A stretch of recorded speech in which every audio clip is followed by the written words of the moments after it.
Armchair commanders, we call the shots. From our living room thrones where the action's hot. We're the generals of fiction, the masters of war. In silver screen battles with buttered popcorn. Armchair commanders, armchair commanders.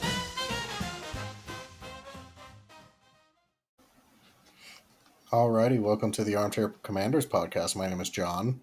And I'm Jack. And this week, we are not reviewing Three Musketeers. Yeah, we pulled a real sneaky one on you. I know. So here's what happened. So this week, we're doing Back to Bataan, starring John Wayne. So it's still a John Wayne film this week. But Three Musketeers was supposed to be a John Wayne serial. So this was something that would play week to week in movie theaters during the 30s, like very old school kind of experience. And like each segment of this, because there's like a dozen of them, was like 20 minutes long. And I'm like, okay. And it equaled about 3 hours for the whole thing. And John Wayne plays a very notable character by the name of Tom Wayne. I wonder how that works. Anyways, yeah, well, Three Musketeers was supposed to be essentially Three Musketeers story, but like in Arabia, like North Africa, Arabia, with the French Foreign Legion, that kind of whole shtick type of deal. And I watched 10 minutes of the first serial, and I tried 3 different times. I could not pay attention to this fucking thing, and I'm like, I can't do it. So I vetoed my own choice and replaced it with this. Well, I'm glad you did. This movie actually turned out really good. I was genuinely shocked. I guess I don't know what I was expecting. I was kind of expecting like a middle of the road film, especially for something that was created during the war. But no, this was like a shockingly good film. Yeah. I mean, is it time for the elephant in the room, or are we going to save that? No, let's get it out of the way. You're right. Better as is tradition. Let's get the racist elephant out of the way. Out of the yeah, him and his clan robes out of the way. But it's so obnoxious. It's so much fabric. Yeah, there was a part in this movie where it's a schoolhouse, and they're like, "Oh yeah, we hate the Spanish for what they did, man. Fuck them." And they're colonialism. And then they're like, "Oh man, our American overlords are so great. They give us baseball and hot dogs. They would never genocide us or rule over us with an iron fist. They would never colonialize us." And it's they did colonialize us, but it's totally cool when they did it. Yeah, they were slightly nicer about it, we think. And like the like schoolmaster. And here's the thing. So we got, or America, not us, me and Jack, America got the Philippines in like 1898. We got it as a peace settlement from Spain after the Spanish-American War. As we revealed in a previous episode, I forget what that movie's called, but we dealt with a heroin-addicted Spanish soldier in the final days of the Spanish Empire, holding out in an abandoned church. In the Philippines. Which is right. And here's the thing, as demonstrated in that film, and also if you read a goddamn book every now and again. But I can't read. We've been over this. Yes. So the Filipinos really not cool with the whole colonization thing. Like, they actively fought against the Spaniards the whole like 300 years that they colonized the Philippines. And they fought like demons too for it. Oh yeah. And then this the Spanish were like, okay, well, we just lost a war. What if we kill two birds with one stone? Called America stops fighting us, and we get rid of a problem child colony at the same time. Yeah, get two birds stoned at once Right. With opium. with opium. Yeah. That's a reference to the movie, the other movie we did. Um, and so the United States kind of had like an identity crisis with this. Because up to this point, America, its expansion was all westward, like Manifest Destiny through the continental United States. Like it was a lot easier in the American mindset to God damn it, the justify. Blue Jays beat the Twins. Sorry, I got a notification on my phone. Thank you. Um, you said they beat the Twins. Yeah, God damn it. Okay. fuck the Blue Jays. Anyways, like we were already wrestling with how we were treating our native population through westward expansion, but it was air quotes easier because we were expanding to the natural end of territory that America was on, like with it in proximity to. And receiving the Philippines as like a peace settlement payment was like a massive deal as far as a conversation in America at the time, because it's like it was the turning point from us being a just like a big player in our own right on our own turf to now we just took down a massive colonial power, and now we're wrestling with essentially becoming one ourselves. And there's a lot of people who are very much against it. Um, Still took the Philippines anyways, but that led to a conflict called the Philippine Insurrection. I don't think that's a fair title for that conflict because it was their island. Yeah. Yeah. Uh, but to put it mildly, the Philippines, they didn't give a fuck that about Spain and America's little deal. They're like, this is still our island. We don't give a fuck what kind of shenanigans you guys are playing. We don't want either of you on our beach, you know? Yeah, yeah. Locals only, guys. Yeah, you're not invited. Fuck off. Uh to which the United States did not like that, and we committed a lot of war crimes against the Filipinos. Yeah, Like a lot. some fuck Which, shit. if you remember, I said 1898 ish is when this happened. This movie takes place 40 years later. There are a ton of people alive who would have witnessed the fucking shit America did to the Filipinos to subdue the population. Yeah. So the whole rah like America, since the Americans have came, we have lived by the creed that every man is free, and it's like, oh my god, like Like, really? You learned that from us? yeah, which is Sure. weird because like post World War II, they were really cool with us, but that had more to do with us removing the Japanese, because the Japanese were even worse than we were when they Mm-hmm. took over. So, you know, devil you know kind of attitude. But plus, like, we won some brownie points when we voluntarily gave up the Philippines and let them, I shouldn't say let, but we're basically like, you know what, you do you. So that went a long way with our relationship with the Filipinos. And it seems that there are no hard feelings because America has a 90 to 91% approval rating in the Philippines, and ours is similar for them, so we're cool.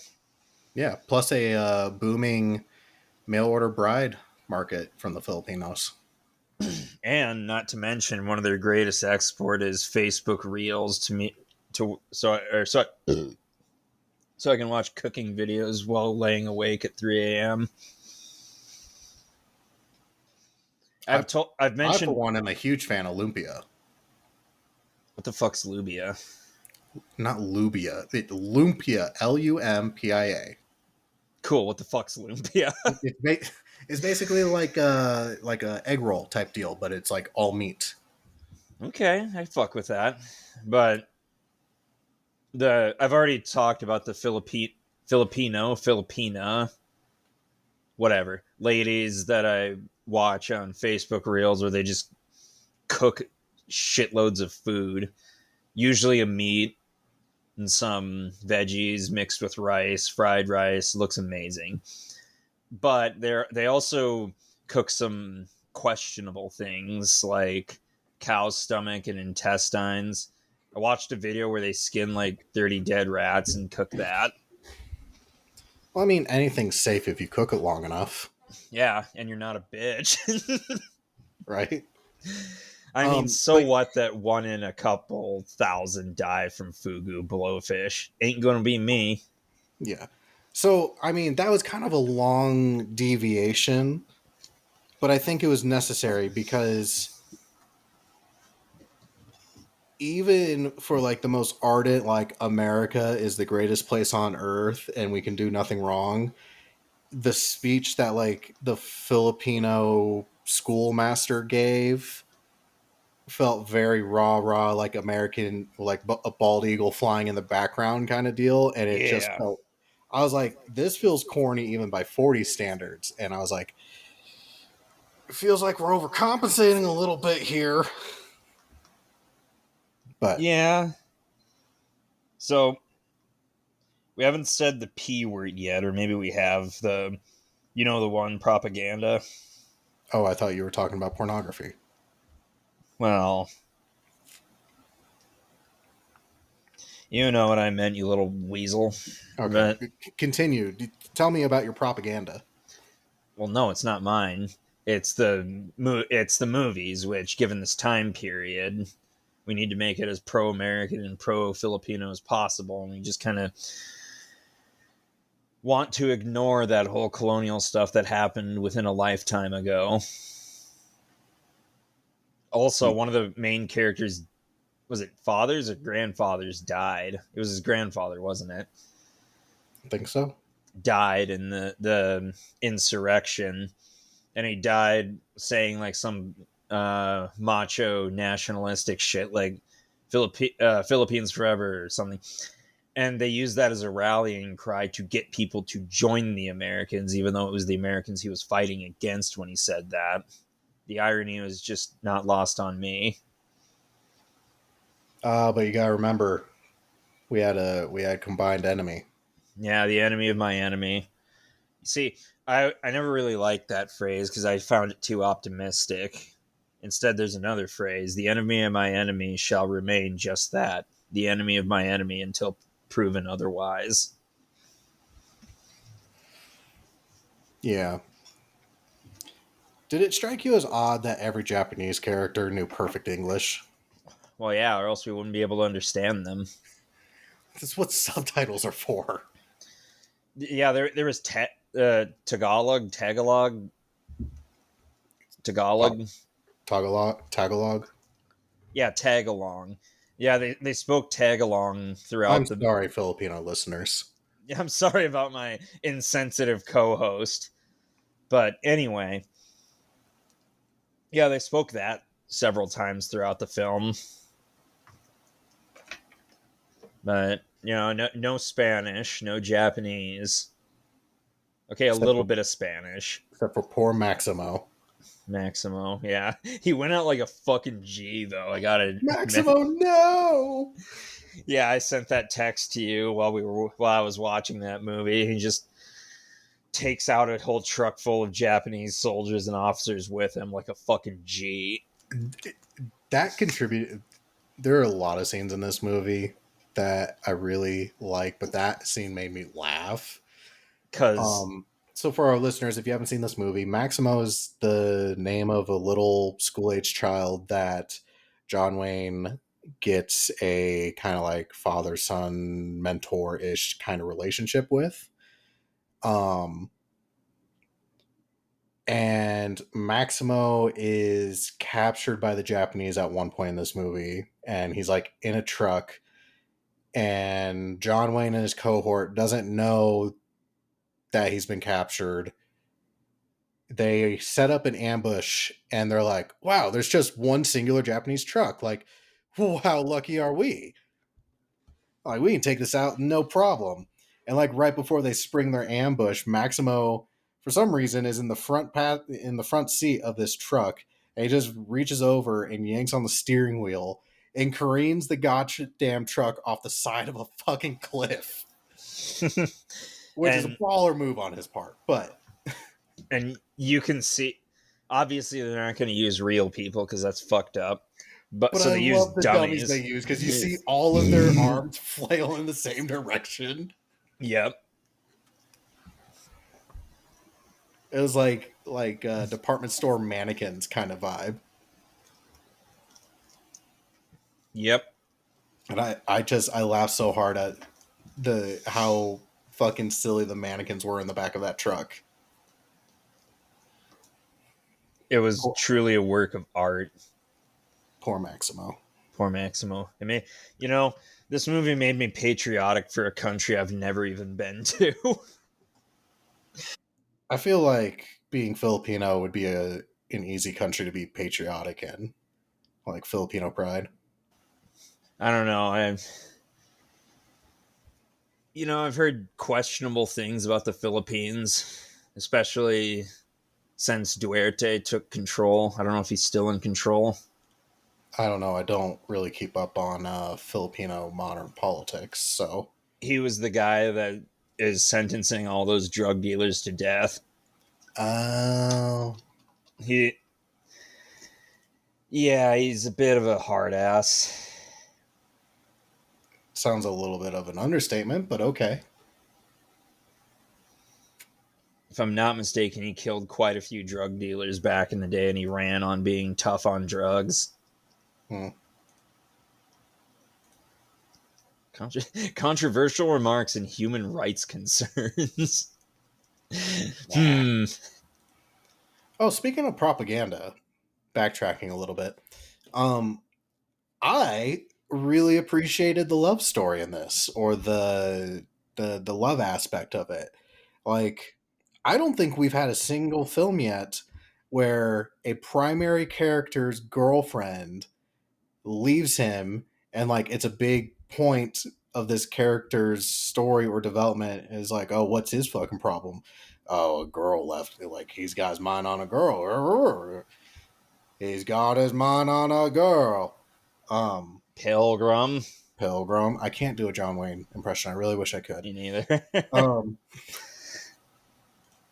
And this isn't your standard like, oh, she left me for another man, or like she said we couldn't be together. No.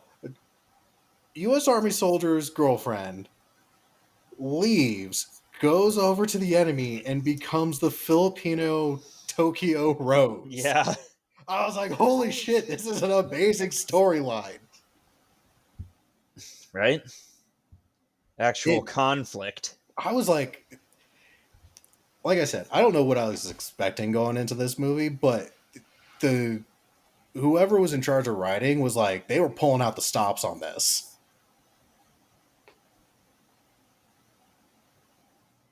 Yeah. And there has to be another love story that we had. I can't think of one, honestly. Love and human emotions in my war movie.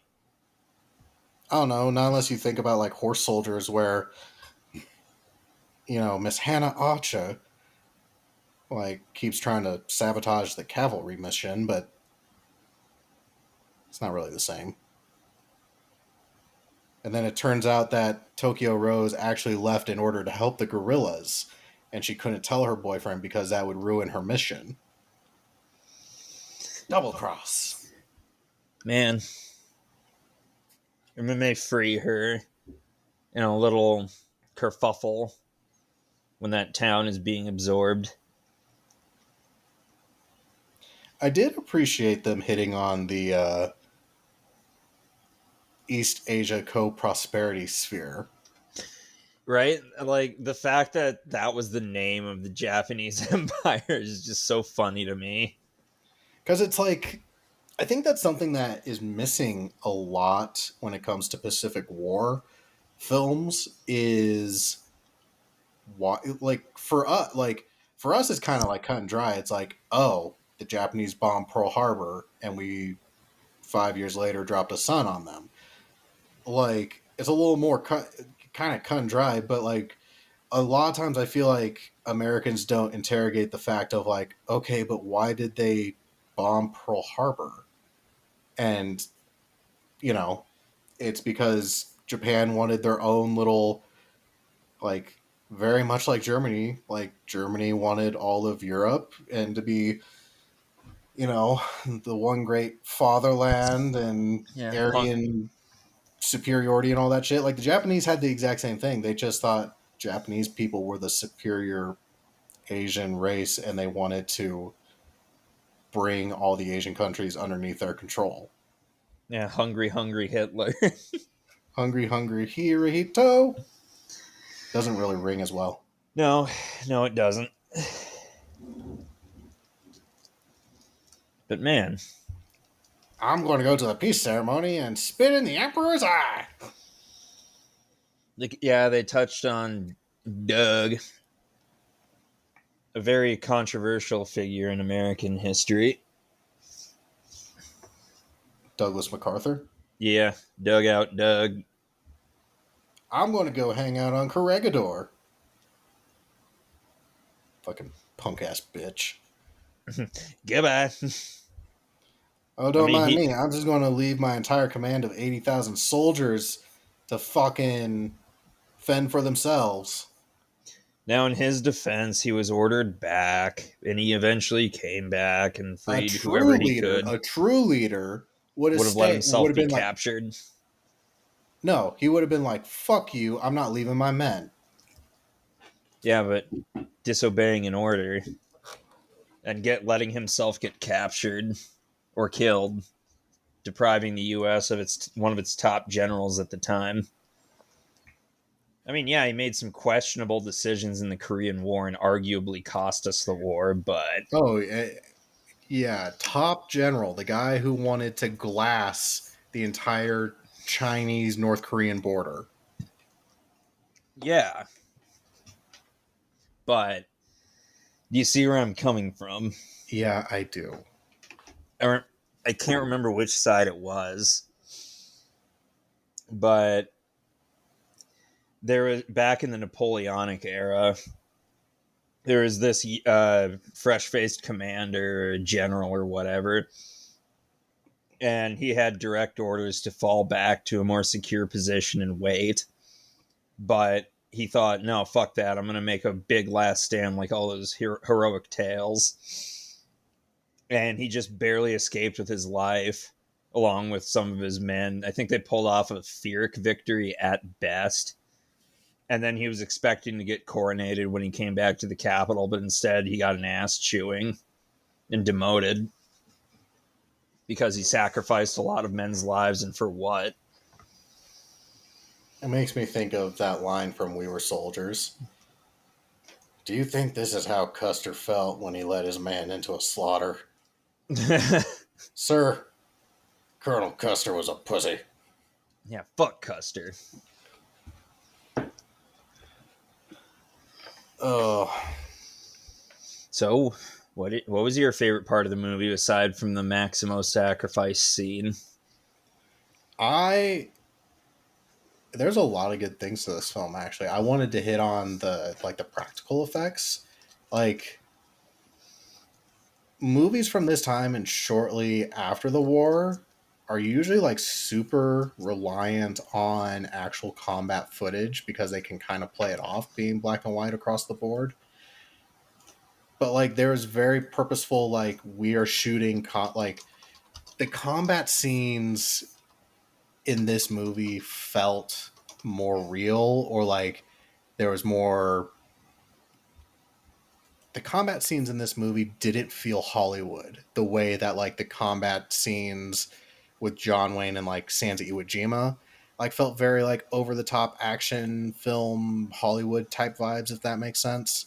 Like I remember like early on there's a scene where like John Wayne gets blown out of a goddamn foxhole by an explosion, like throws his fucking body.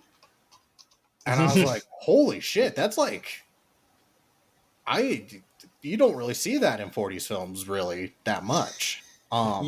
Yeah, and then the shot after that blows up his partner, and his buddy like flips him over, make sure he's all right, and he's like, "What about so and so? The second one got him." Right? To But really hammer home the fact that shit's not going well at the front.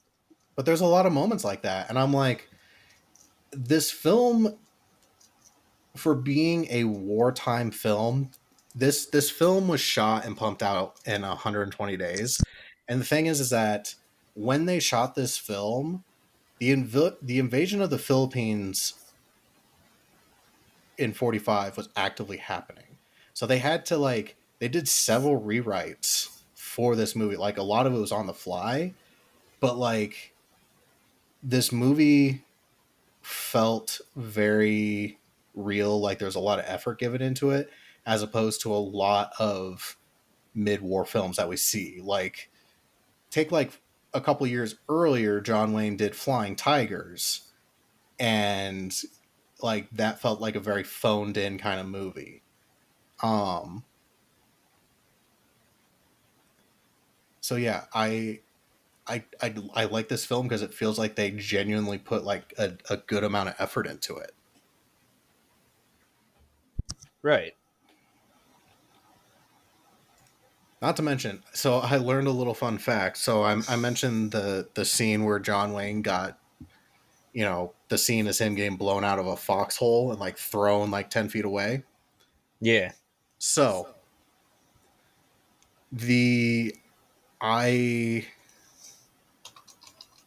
was looking up some like facts about this film.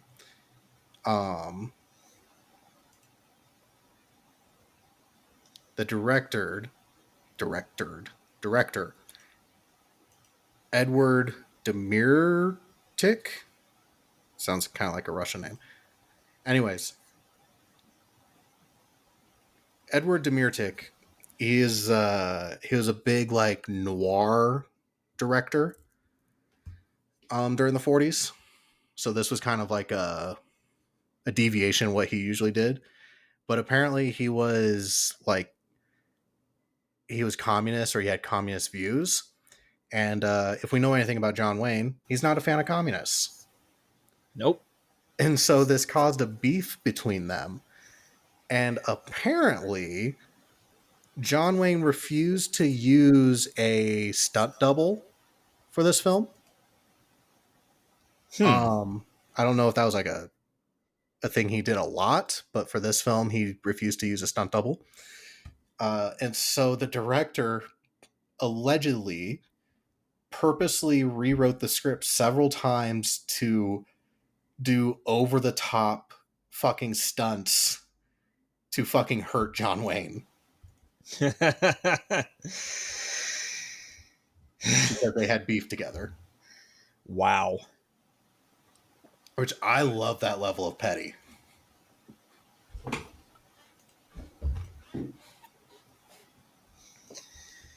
Yeah. And of all people, John Wayne. That really hurt, Pilgrim. We've made our displeasure of him open before. Oh, shit. No, my beer. No. Oh, precious alcohol. God damn it. It's on the fucking carpet, too. Anyway, what are you drinking this evening? What? Well, in honor of Maximo, I'm having a Corona with lime. Well, in honor of me, I'm drinking something called Sour Power Huckleberry. Sour Power. Sour Power. I mean, it's no Princess Yum Yum, but it'll get the job done. It's a sour, fruity beer, my favorite. Well, this beer is have a second one on deck because you spilled the other one. That one was running low anyway, so I just polished it off and opened another one. Anyways, it's not my favorite beer. That would have to go to Berry Noir from Boulevard Brewing. I go absolutely feral for that stuff. But, it's limited, very limited availability where I'm at.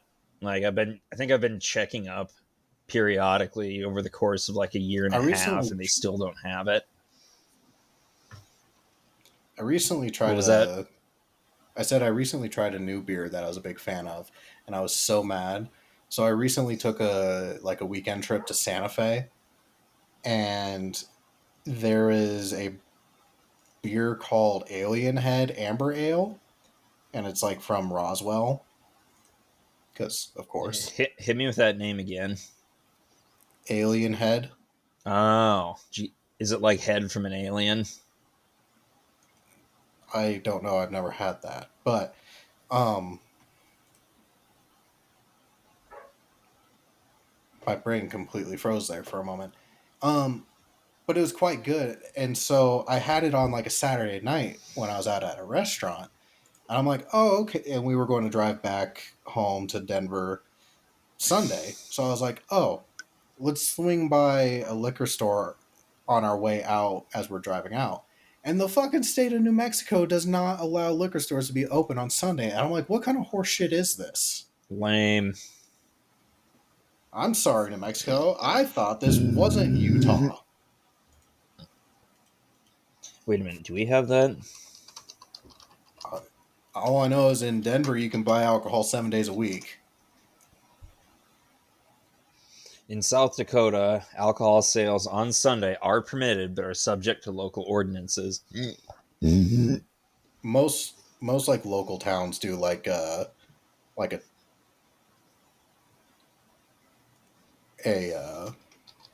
time like can't purchase before 11 or something. Yes, you can buy liquor on Sundays in Pierre, South Dakota under specific conditions set by local ordinances. State law allows... Okay, that's what I thought it was. Because I don't recall ever getting stopped, like having trouble buying alcohol or liquor on a Sunday, but, I could be wrong. Also, you want to know what else I'm drinking? Coke? Because I just randomly found this at the liquor store. It's called Breeze, and it's spelled BR long EZ, and it's a cannabis and mushroom infused spirit, non-alcoholic. Has lion's mane and CBD and THC in it. Sounds trippy. Not really. It just relaxes you. It's not psilocybin. It's lion's mane. You know what else was trippy? How did this movie, 80 years prior to Stephen King, steal one of his storylines? Oh, which one? The death walk. I mean, did you see that they turned his death walk short story into a movie? Yeah, I did see that. Kind of want to see it. Is that a war movie? Yes. We should watch it. I don't know, maybe. Yeah, and therein lies the thing. But the Bataan Death March, who boy, that was a shit show. I like that they showed actual survivors from that. Yeah, I like that. It was a little weird though. I think this is one of the shortfalls of the film. I appreciate them showing the Bataan Death March, but, and granted, it would be very difficult to show the scale because we're talking tens of thousands of people on this forced march. And like the scene we see is like 20 guys. But, again, limited resources during World War II as far as filming a scene like that goes. But I did appreciate them addressing, like, at this point, like, it's not like America really needed a reason to dislike the Japanese. Like, we had been at war with them for several years at this point.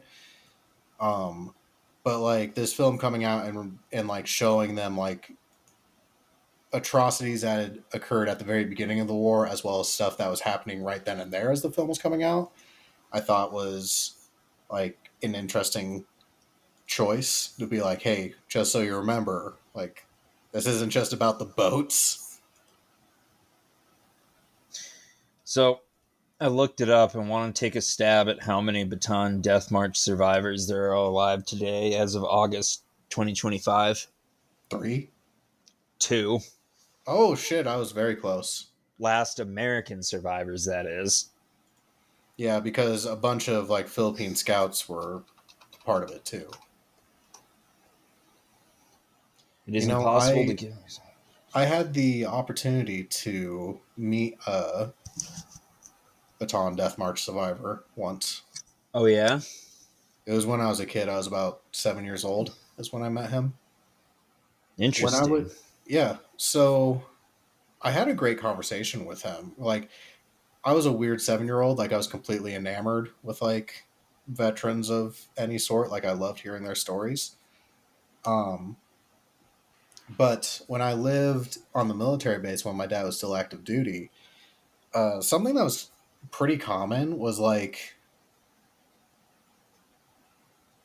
I shouldn't say like, there's actually a great number of like self-published memoirs by members of the military.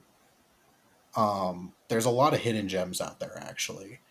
But a lot of times what would happen is like there would be these guys who would do these self-published or small publisher memoirs of their time in the service, and then they would do a circuit of selling their books at like the PX at military bases. So like every weekend I would go to the PX, get myself a slice of pizza at the food court, and like there'd be a different table there of some veteran of a conflict selling his book and signing it and whatnot. And that just happened to be one of the individuals I met once was a Bataan Death March survivor. I met a lot of interesting people that way. Dang, that is really interesting. You wouldn't happen to remember this guy's name, would you? Oh no! And the book's at my parents' place. I wish I could remember it off the top of my head. Gotcha. Maybe I can Google it. March Survivor Memoir. Which one was it? That's not him. That's not him either. Give this one more try. Okay, here it is. So the individual who I met, his name was Lester Tenney. He was a Really? tank. He was a tank commander. Badass. He passed in 2017, and his book is called "My Hitch in Hell: The Bataan Death March." My Hitch in Hell. What a great name. So yeah, I do recommend that book. It's been a solid minute since I read it, but I remember it being quite good. And can I get that name again? I'll shoot you a text. Badass. But yeah, I'd have to say my favorite scene was, well, any of the ambush scenes. Those were badass. I liked Maximo's sacrifice. That's how you go out. Maximo, no. That dude who was by most accounts a coward, or at least according to the school teacher, but then he refused to haul down the flag, got hung for it. America. Fuck yeah. I really. Philippines. That was the Fuck other thing yeah. is that this fucking movie, like, you remember how Sands of Iwo Jima was underscored by the halls of Montezuma the entire goddamn film? Like, Yeah. this entire film was underscored by America the Beautiful. Yeah, when the Americans Oh, rolled up and spacious for days of rain. yeah, and the final scene where the American soldiers bravely roll in to defend that town and reinforce them, and it starts playing. What I did find interesting was, and something that was kind of like heart wrenching was the submarine scene. Like, you have like hundreds of Filipinos waiting on the beach, and they're like, "What are you doing here?" And they're like, "We're waiting for the submarine." And it's like the absolute like despair that these people are facing, that like their whole hopes and dreams and basis of survival is based on the hint of a U.S. warship that has zero capability to take them away from their situation. Like, that was a hard scene. Yeah, I'd imagine. But it also reminded me. Have you ever heard of the airplane cult? Yes, I have the John from. So there's for our listeners at home. Jack, do you want to explain it? I think it's in. Actually, what am I doing? I have Google. I can just look this up. Um, let's see. John From, also called John From and John Brum and John Prum, is a figure associated with cargo cults on the island of Tana in Vanuatu. All right, what the fuck Vanuatu. is Vanuatu? It is kind of by the Philippines. It's to the east of Australia and Indonesia by the looks of it. And John From is a mythological being in this religion that, if I recall correctly, came to them on a screaming metal eagle, so what we know as a plane, and gave them all sorts of goodies. Coca-Cola and cigarettes. Probably. And it's believed that they asked him, like, who the fuck are you? And he said John. He probably said something to the effect of John from America or John from whatever state he's from, but they took that as his name is John From, Hmm. spelled F-R-U-M.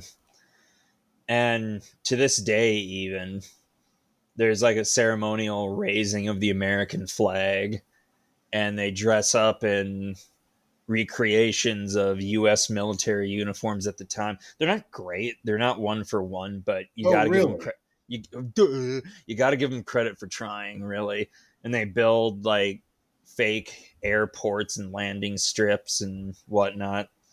And they worship him, and one day he will return and give them a bunch of shit. You'd think the U.S. Air Force would drop them a care package every now and again. Like, you have appeased John From. In a 1960 BBC documentary, British broadcaster David Attenborough asked the locals what John or what From looked like, and was told, "He looked like you. He got white face. He tall man. He lived long South America." In the 1990s, there were still reportedly over 5,000 members of the John From movement. Belief is in that's dumb. Belief is in decline. As of 2022, there are fewer than 500 practitioners. Honestly, sign me up. Currently, only the village of Lamacara is faithful to the John From faith on the island of Tana. The rest of the island has been mostly converted by Christian missionaries in Sulphur Bay. God damn it, how come every time we have a cool religion, the Christians have to go and change that? I wonder if they truly believed in it, though. Because, like, most people, like, take Asatru, which, for those who are not aware, Asatru is the religion that focuses on worshiping Thor, It's related to like Odinism and all that shit. Also true has like a 10% practice rate or 20% practice rate in like Norway or in Nordic countries. And for some reason, I believe those guys are doing it legitimately. But there's about like a 2% practice rate here in the United States, and it's almost always white supremacists. I was gonna say, you remember Frank, right? How could I forget Frank? When he was living in North Dakota, he was A white supremacist? no, at least not yet. He was working for the newspaper of That's the a, town, it's a story arc I was not expecting, but and he had the option of doing a story about some religion neither of us had heard of at the time called Prairie Asatru. And it's, I looked it up, their website, so their own words, and it was like honoring the perseverance of our ancestors in conquering this savage and untamed land. And I was thinking, wow, it's weird how no one was here before that. And that's something. And I was like, dude, you got to do this assignment. Like, infiltrating a small town cult. This is the shit that Stephen King novels are made out of, but he wouldn't do it. Prairie Asatru. Yeah, they're something. Dakota Prairie Asatru. Yeah. Hey, they're a federally recognized 501c3. I don't know what that means. That's the nonprofit status. And yeah, they have that symbol, the white supremacist symbol at the bottom. We welcome all honorable men and women descended from the tribes of Northern Europe. That's Everyone else, fuck off. Yeah. The voice. Oh shit! I am definitely getting flagged for joining this site. You're joining? I'm not joining, like going to the site. You know what I mean? Fuckstick. In late 2020. The I ancient. love how on their main page it's like the home tab, and then the next tab over is prison outreach. Like they, like they know that their number one fucking demographic is white supremacists in prison. Man, yeah, scroll down on the Who We Are page and try to guess how many sex offenders there are. I left. I already have an FBI agent assigned to me. I'm calling it good for the evening. Oh, come on, you got to make him work for that dollar. No. Is Asa true for me? Probably not, Jack. Especially not you. Well, you never know. They could be welcoming. It's like that Dave Chappelle skit where it's, Dave Chappelle and he's like a blind guy and he joins the KKK and he doesn't like understand. Like that's what I feel like you going to an True meeting would be. Hi guys. Asatru is also very much an ancestral religion. We have Riggs Thula, a tale found in the Poetic Edda. Okay, whatever. That tells the story of our descent from our gods. Okay, tells of how they walked among us and helped establish a distinct caste system for our kind. We believe that our ancestors are very real beings that look on us as we live our lives. At times, they may try to guide our way and try to help us. Truly, we believe we carry a spark of the divine within our very blood. We also believe that some of our strong female ancestors from Disir, after they leave this world, Disir are similar to the concept of guardian angel or winter nights in October. We honor them and the memory of our strong women with okay, so they're feminists. I didn't peg them for that. Interesting. But anyway, we got way off topic. The movie is great. Yeah. To our Asatru practitioners, I'm not judging your religion. I'm just saying I'm not judging the religion itself. I'm just saying if you practice Asatru and you're in America, I have a strong belief that you're probably a white supremacist. That's all. It's one thing if some Finnish dude was like, "Oh yes, I believe in Odin." Like, okay, whatever, dude. But come on, Really? Those who are of similar heritage are our kinfolk and have the same connection to the vine that we have. Those of other peoples or backgrounds have their own unique gods and their own special connection to those gods. We firmly believe that every group of people, every ethnicity, if you will, in case they said it, has its own ancestral spirituality, and that they are best served by honoring and treading the path of their unique spirituality. In other words, fuck off. I wonder why people think these guys are Wow, white I've never seen a supremacists. racist be so respectful. Honestly, yeah, I was expecting Darky's fuck off, but no, he like, you know, and I suppose with their belief set, that is a very PC way of saying it. But yeah, this ain't it. I'd rather be a practicing member of the John Frum religion. I wonder how many lawyers it took to write that statement for their website. They definitely did some thinking about it. How do we say this? Yeah. No, Carl, shut up. We can't say it that way. No brown people. Oh my god. Oh, and then they're talking about the Odinist prisoners and prison outreach. Oh boy, yeah, a lot to unpack there. But what do you think of the final stand of this movie? Quite impressive. I did think it was kind of funny that they used a Stuart tank as a Japanese tank, but also I get it. It's the middle of World War II. It's not like they can really import a fucking Japanese tank for their movie. They did. If it really bothers you, just say it's salvaged. Yeah, You whatever. know. But I just found it funny because they took a Stuart tank and then they just like slapped a coat of paint on it. Like they painted a Japanese flag on the very front of it to be like, this is an enemy tank. But no, again, the final scene, like, this is a movie that consistently surprised me with its quality. Like, the action scenes were good. The story was not all that predictable. And even though it was corny in parts and very, like, 1940s, like, I don't know. This was kind of a unique experience, honestly, for a wartime film.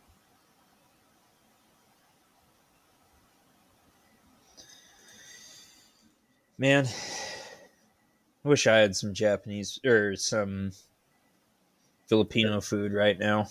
I was about to say, I was not sure where you were going to take this. Man, I wish I had some Japanese war crimes. I wish I had some Filipino war crimes, you know, the mouse that Oh, roared back kind of thing. I loved how there's a little moment when they're with the Filipino scouts where they're like, all you have is knives, and they're like, they work just fine. Yeah. Badass. I needed some more Filipino kukri knife fighting scenes. I did see this really badass picture from the war where this old Filipino lady is demonstrating on a U.S. Marine how to slit a Japanese soldier's throat to a group of guerrillas. Or, sorry, guerrillas. We need more knife fighting grannies in our life. Goddamn right we do. That should We have should, been an entire 5-minute sequence in this film. we should Just incorporate that into our granny military capping somehow. some Japanese officers. Yeah. But I think it's about time we gave this film a rating. I agree. What should we rate this? 1 to 5 hot dogs. No, wait, we did sausage holes a couple of movies ago. We can't do that already.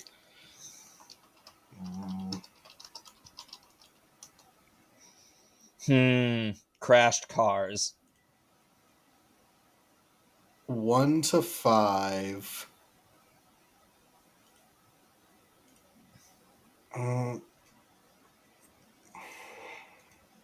Fuck it. 1 to 5 crash trucks. 4 4.8 crash trucks. Ooh, that's a solid rating from you. I What's know. keep what what is keeping this from being a perfect film, or what makes this almost a perfect film for you?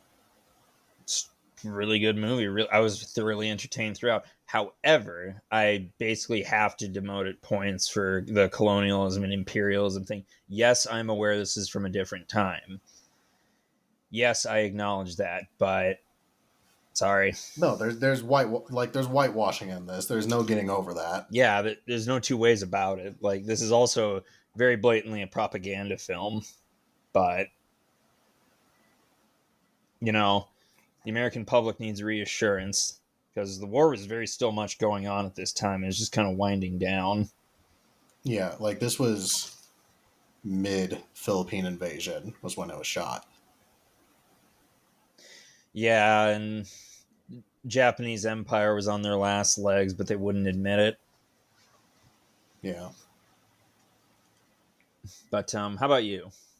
I'm going to be a little more rough. I'm going to just give it a solid 4. Ooh, harsh. Why?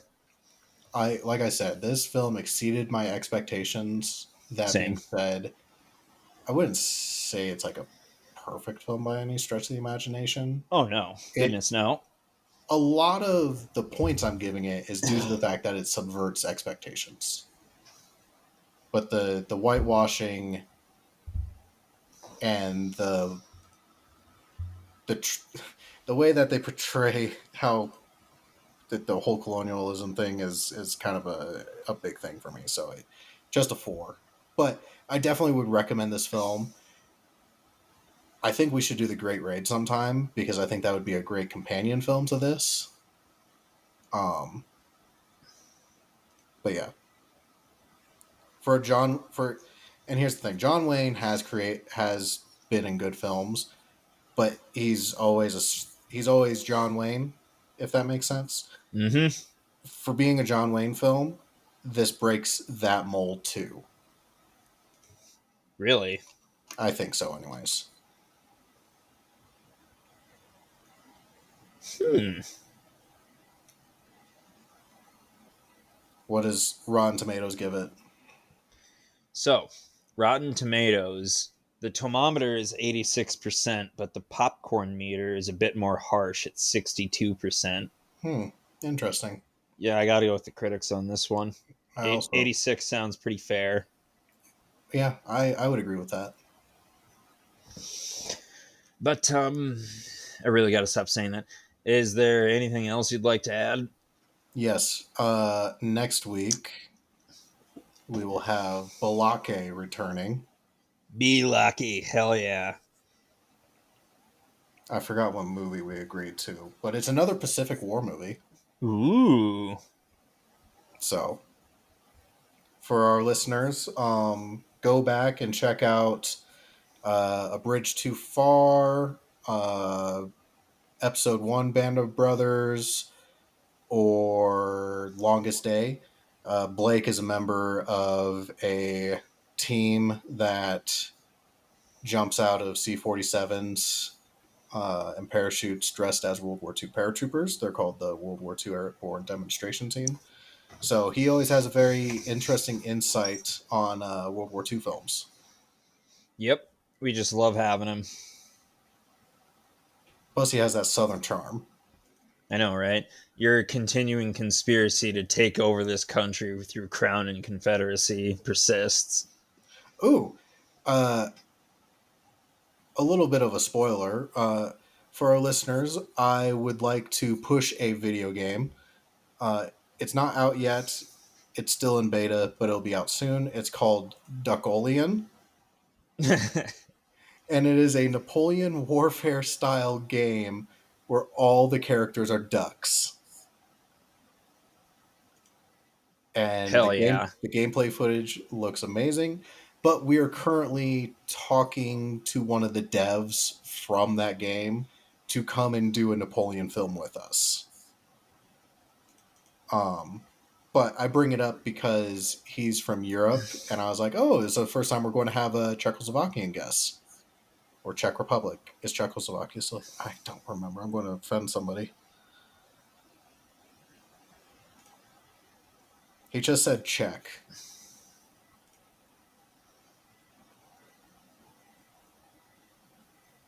Thank you for your assistance in this. Anytime.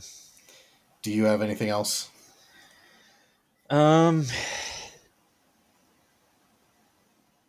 Filipino pride. Yeah. I need knife-wielding grannies more often. There's got to be at least one of those bastards on that island chain that listens to us. Probably. And we'll probably if you're listening to this right now, my friend, I want to come to the Philippines sometime to visit. We probably will have an uptick in listeners from the Philippines on this episode because we had a massive uptick in Latvian listeners when we did that one film. We did? Oh, yeah. How many? We had like 30 or 40 listeners. Damn, that's actually pretty good. Yeah, just from Latvia. For Latvian film. How many were our India numbers? India didn't really show up for... They didn't. What do 1 billion of them have anything better to do than watch our pod? Okay, I just answered that myself, but I don't know.